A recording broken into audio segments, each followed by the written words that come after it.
Hey everybody, Frugal Farmer here. This is one of my one skillet meals. I've got cabbage in there, a very healthy amount of onions, and at the bottom there's taters and kielbasa that are they cook longer than the other stuff. I like my onions and cabbage to be a little bit firm. I don't like them real just limp. And I've got it on a low heat right now, just simmering. I'll let it simmer for a good part of the day. I've got some Lowry seasoning salt, some pepper on there, and some garlic powder on there. And this will be a very good lunch.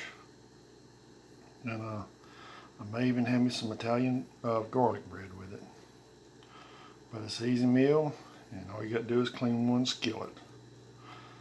Thanks for stopping by. Come back again when you will. Share, comment, like, hit that subscribe button. God bless.